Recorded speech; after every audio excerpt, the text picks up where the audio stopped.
Top quality और consistent performance के लिए सिर्फ सिल्वर पंप नाम याद रखना। ಇನ್ನು ಮೂಡಾ ಹಗರಣದ ವಿಚಾರಕ್ಕೆ ಬರೋದಾದ್ರೆ ಇದರಲ್ಲಿ ಕಾನೂನು ಹೋರಾಟದಲ್ಲಿ ಒಂದು ಟ್ವಿಸ್ಟ್ ಕಾಣ್ತಾ ಇದೆ. ಮೇಲ್ಮನವಿ ಸಲ್ಲಿಸ್ತಾರೇನೋ ಸ್ನೇಹಮಯಿ ಕೃಷ್ಣ ಅಂತ ಊಹಿಸಲಾಗಿತ್ತು. ಆದ್ರೆ ಮೇಲ್ಮನವಿ ಸಲ್ಲಿಕೆಯಿಂದ ಹಿಂದಕ್ಕೆ ಸರಿದಿದ್ದಾರೆ ದೂರುದಾರ ಸ್ನೇಹಮಯಿ ಕೃಷ್ಣ. ಸಿಬಿಐಗೆ ಕೇಸ್ ವರ್ಗಾವಣೆ ಆಗಬೇಕು ಅಂತ ಹೇಳಿ ಕೋರ್ಟ್ ಮೆಟ್ಟಿಲೇರಿದ್ರು. ಅದಕ್ಕೆ ಹಿನ್ನಡೆಯಾಗಿತ್ತು. ಹಾಗಾಗಿ ಮೇಲ್ಮನವಿ ಸಲ್ಲಿಸ್ತಾರಾ ಅಂತ ಅನ್ಕೊಂಡಿದ್ರೆ ತಾತ್ಕಾಲಿಕವಾಗಿ ಆ ನಡೆಯಿಂದ ಹಿಂದಕ್ಕೆ ಸರಿದಿದ್ದಾರೆ ಸ್ನೇಹಮಯಿ ಕೃಷ್ಣ. ಸುಪ್ರೀಂಗೆ ಸದ್ಯಕ್ಕೆ ಮೇಲ್ಮನವಿ ಸಲ್ಲಿಸದೇ ಇರುವಂತಹ ನಿರ್ಧಾರಕ್ಕೆ ಬಂದಿದ್ದು ಸಾಮಾಜಿಕ ಜಾಲತಾಣದ ಮೂಲಕ ಸ್ನೇಹಮಯಿ ಕೃಷ್ಣ ಈ ಮಾಹಿತಿಯನ್ನು ಹಂಚಿಕೊಂಡಿದ್ದಾರೆ. ಮೇಲ್ಮನವಿ ಸಲ್ಲಿಸಿ ವಿಳಂಬ ಮಾಡದಿರಲು ನಿರ್ಧರಿಸಿದ್ದಾರೆ. ಅಂದ್ರೆ ಲೋಕಾಯುಕ್ತ ವರದಿ ಬರಲಿ, ಆ ವರದಿ ಬಳಿಕ ಹೋರಾಟ ಮಾಡೋಣ ಅನ್ನುವಂಥದ್ದು ದೂರುದಾರ ಸ್ನೇಹಮಯಿ ಕೃಷ್ಣ ಅವರ ವಾದವಾಗಿದೆ. ತಾವೇ ಪ್ರಕರಣದ ವಾದ ಮಂಡನೆ ಮಾಡುವಂತಹ ನಿರ್ಧಾರಕ್ಕೂ ಕೂಡ ಬರ್ತಿದ್ದಾರೆ. ತಮ್ಮ ಪರ ತಾವೇ ವಾದ ಮಂಡಿಸಲಿದ್ದಾರಂತೆ ಸ್ನೇಹಮಯಿ ಕೃಷ್ಣ. ಈಗ ಲೋಕಾಯುಕ್ತ ಮಧ್ಯಂತರ ವರದಿಯಷ್ಟೇ ಸಲ್ಲಿಕೆಯಾಗಿರುವುದು. ಪೂರ್ಣ ವರದಿ ಬಂದ ಮೇಲೆ ತಾನೇ ತನ್ನ ಪರವಾಗಿ ವಾದ ಮಂಡಿಸೋದಾಗಿ ಹೇಳ್ತಿದ್ದಾರೆ ದೂರುದಾರರು. ಈ ಮೂಲಕ ಕಾನೂನು ಹೋರಾಟದಲ್ಲಿ ಬಿಗ್ ಟ್ವಿಸ್ಟ್ ಸಿಗ್ತಾ ಇದೆ. ಮೂಡಾ ಹಗರಣ ಲೋಕಾಯುಕ್ತ ಏನ್ ತನಿಖೆ ನಡೆಸ್ತಾ ಇತ್ತು, ಅದನ್ನು ಆಕ್ಷೇಪಿಸಿ ಸಿಬಿಐಗೆ ವರ್ಗಾವಣೆಯಾಗಬೇಕು ಅಂತ ಹೇಳಿದ್ರು. ಈ ಬಗ್ಗೆ ಇನ್ನಷ್ಟು ಡೀಟೇಲ್ಸ್ ಅನ್ನ ನೀಡ್ತಾ ಹೋಗ್ತಾರೆ ನಮ್ಮ ಪ್ರತಿನಿಧಿ ರಾಮ್. ಈಗ ಸಂಪರ್ಕದಲ್ಲಿದ್ದಾರೆ. ರಾಮ್, ದೂರುದಾರ ಸ್ನೇಹಮಯಿ ಕೃಷ್ಣ ಅವರ ನಡೆ ಬಹಳ ಕುತೂಹಲವನ್ನ ಮೂಡಿಸ್ತಾ ಇದೆ. ಯಾವಾಗ ಸಿಬಿಐ ವರ್ಗಾವಣೆಗೆ ಹೈಕೋರ್ಟ್ ನಿರಾಕರಿಸ್ತೋ ಮೇಲ್ಮನವಿ ಸಲ್ಲಿಸ್ತಾರೆ ಅಂತಲೇ ಅಂದುಕೊಳ್ಳಲಾಗಿತ್ತು. ಯಾಕೆ ಹಿಂಸರಿತಾ ಇದ್ದಾರೆ? ಏನ್ ಅವರ ನಿಲುವು?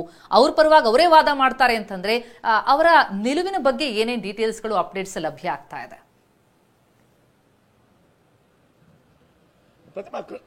ಪ್ರತಿಮಾ, ಖಂಡಿತವಾಗಿಯೂ ಇದು ಮೂಡಾ ಪ್ರಕರಣದಲ್ಲಿ ಒಂದು ಬಿಗ್ ಟ್ವಿಸ್ಟ್ ಅಂತಾನೆ ಹೇಳ್ಬೋದು. ಇದರ ಜೊತೆಗೆ ಸಿಎಂ ಸಿದ್ದರಾಮಯ್ಯ ಅವರಿಗೆ ಒಂದು ರೀತಿಯಾದಂತಹ ರಿಲೀಫ್ ಅಂತ ಹೇಳ್ಬೋದು. ಯಾಕಂದ್ರೆ ಈಗಾಗಲೇ ಹೈಕೋರ್ಟ್ ಪ್ರಕರಣವನ್ನ ಸಿಬಿಐಗೆ ವಹಿಸುವಂತಹ ಅರ್ಜಿಯನ್ನ ವಜಾ ಮಾಡಿತ್ತು. ಆಗಲೇ ಸಿಎಂ ಸಿದ್ದರಾಮಯ್ಯ ಅವರಿಗೆ ರಿಲೀಫ್ ಸಿಕ್ಕಿತ್ತು. ಇದಾದ ನಂತರ ಖುದ್ದು ಸ್ನೇಹಮಯಿ ಕೃಷ್ಣ ನಾನು ಈ ಬಗ್ಗೆ ಮೇಲ್ಮನವಿಯನ್ನು ಸಲ್ಲಿಸ್ತೇನೆ, ಸುಪ್ರೀಂ ಕೋರ್ಟ್ ನಲ್ಲಿ ಕಾನೂನು ಹೋರಾಟವನ್ನ ನಾನು ಮಾಡ್ತೇನೆ ಅನ್ನೋ ಒಂದು ಮಾತನ್ನ ಹೇಳಿದ್ರು. ಇದೀಗ ಅವರು ಆ ಒಂದು ಹೇಳಿಕೆಯಿಂದ ತಾತ್ಕಾಲಿಕವಾಗಿ ಹಿಂದೆ ಸರಿದಿದ್ದಾರೆ. ಅಂದ್ರೆ ಅವರು ಹೇಳುವಂತಹ ಪ್ರಕಾರ ಈಗಾಗಲೇ ಏನು ಹೈಕೋರ್ಟ್ ಏನು ವರದಿಯನ್ನು ನೀಡಿತ್ತು, ಯಾವ ಕಾರಣಕ್ಕಾಗಿ ಸಿಬಿಐಗೆ ವಹಿಸ್ತಾ ಇಲ್ಲ ಅವೆಲ್ಲವನ್ನು ಕೂಲಂಕುಷವಾಗಿ ಪರಿಶೀಲಿಸಿದ್ದೇನೆ, ಮತ್ತೆ ಕಾನೂನು ತಜ್ಞರ ಸಲಹೆಯನ್ನು ಪಡೆದುಕೊಂಡಿದ್ದೇನೆ, ಹಿತೈಷಿಗಳ ಜೊತೆ ಮಾತನಾಡಿದ್ದೇನೆ, ಮತ್ತೆ ನನ್ನ ಬಳಿ ಇರುವಂತಹ ಸಾಕ್ಷ್ಯಾಧಾರಗಳನ್ನು ಗಮನಿಸಿ ಈ ಒಂದು ಏನು ಸುಪ್ರೀಂ ಕೋರ್ಟ್ಗೆ ಮೇಲ್ಮನವಿಯನ್ನು ಸಲ್ಲಿಸಿ ಕಾಲವನ್ನ ವಿಳಂಬ ಮಾಡೋದ್ರಿಂದ ನಾನು ಹಿಂದೆ ಸರಿತಾ ಇದ್ದೇನೆ. ಇದರ ಬದಲಾಗಿ ಲೋಕಾಯುಕ್ತದವರು ಏನು ವರದಿಯನ್ನು ನ್ಯಾಯಾಲಯಕ್ಕೆ ಸಲ್ಲಿಸ್ತಾರೆ, ಆ ನ್ಯಾಯಾಲಯದಲ್ಲಿ ವಾದವನ್ನ ಮಂಡಿಸಿ ತಪ್ಪಿತಸ್ಥರಿಗೆ ಶಿಕ್ಷೆಯನ್ನ ಕೊಡಿಸ್ತೇನೆ. ಇದಕ್ಕೆ ನಾನೇ ಖುದ್ದು ವಾದವನ್ನ ಮಂಡನೆ ಮಾಡ್ತೇನೆ. ಅಂದ್ರೆ ಕಾನೂನಲ್ಲಿ ಅವಕಾಶವಿದೆ, ತನ್ನ ಪರವಾಗಿ ತಾನೇ ಒಂದು ಕಾನೂನಿನ ವಾದವನ್ನ ಮಾಡುವಂತದ್ದು, ಮತ್ತೆ ನ್ಯಾಯಾಲಯದಲ್ಲಿ ಆ ಒಂದು ವಕೀಲರನ್ನು ನೇಮಿಸಿಕೊಳ್ಳುವಂತ ಹಕ್ಕನ್ನ ಹಾಗೆ ನಾನು ಉಳಿಸ್ಕೊಳ್ತೇನೆ. ಒಂದು ವೇಳೆ ಅವಶ್ಯಕತೆ ಬಿದ್ದರೆ ಆ ವಕೀಲರನ್ನು ನೇಮಿಸಿಕೊಳ್ತೇನೆ, ಇಲ್ಲದೆ ಪರೋಕ್ಷವಾಗಿ ಅವರ ಸಹಾಯವನ್ನ ಪಡೆದು ನಾನೇ ವಾದವನ್ನ ಮಂಡಿಸ್ತೇನೆ ಅನ್ನೋದು ಮಾತನಾಡಿದರೆ ಖಂಡಿತವಾಗಿಯೂ ಸಾಕಷ್ಟು ಕುತೂಹಲಕ್ಕೆ ಕಾರಣವಾಗಿದೆ. ಯಾಕಂದ್ರೆ ಯಾವಾಗ ಹೈಕೋರ್ಟ್ ಅರ್ಜಿಯನ್ನು ವಜಾಗೊಳಿಸಿತ್ತು, ಸುಪ್ರೀಂ ಕೋರ್ಟ್ಗೆ ಅರ್ಜಿಯನ್ನು ಸಲ್ಲಿಸಿದರೆ ಅಲ್ಲಿ ಸಿಎಂ ಸಿದ್ದರಾಮಯ್ಯ ಅವರಿಗೆ ಸಂಕಷ್ಟ ಎದುರಾಗಬಹುದು. ಒಂದು ವೇಳೆ ಸುಪ್ರೀಂ ಕೋರ್ಟ್ ವ್ಯತಿರಿಕ್ತವಾಗಿ ತೀರ್ಪನ್ನು ನೀಡಿದರೆ ಏನಾಗ್ತದೆ, ಇವೆಲ್ಲ ಕುತೂಹಲಗಳಿಗೂ ಈಗ ಸದ್ಯಕ್ಕೆ ತೆರೆ ಬಿದ್ದಿದೆ. ಸದ್ಯಕ್ಕೆ ಸ್ನೇಹಮಯಿ ಕೃಷ್ಣ ಅವರೇ ಖುದ್ದು ಸ್ಪಷ್ಟಪಡಿಸಿರುವುದಾಗಿ ಅವರು ಈ ಒಂದು ವಿಚಾರವಾಗಿ ಸುಪ್ರೀಂ ಕೋರ್ಟ್ ನಲ್ಲಿ ಮೇಲ್ಮನವಿಯನ್ನು ಸಲ್ಲಿಸೋದಿಲ್ಲ.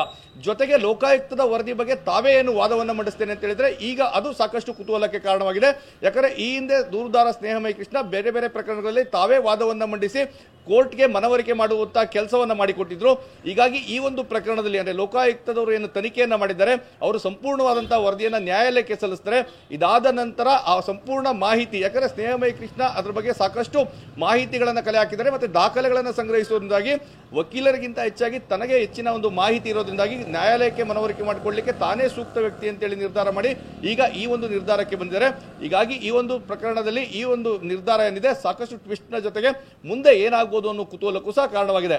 ಪ್ರತಿಮಾ, thank you so much Ram ತಮ್ಮೆಲ್ಲ ಮಾಹಿತಿಗೆ. ಒಟ್ಟಾರೆ ಹೈಕೋರ್ಟ್ ನಲ್ಲಿ ಏನೇನು ಅಂಶಗಳನ್ನ ಮೆನ್ಷನ್ ಮಾಡಲಾಯಿತು, ಸಿಬಿಐಗೆ ಯಾಕೆ ವರ್ಗಾವಣೆ ಮಾಡಲ್ಲ ಅನ್ನೋದು ಬಹುಶಃ ಅದನ್ನ ಗಮನದಲ್ಲಿಟ್ಟುಕೊಂಡು ಸ್ನೇಹಮಯಿ ಕೃಷ್ಣ ಅವರು ನಿರ್ಧಾರಕ್ಕೆ ಬಂದಿದ್ದಾರೆ ಅಂತ ಅನ್ಸುತ್ತೆ.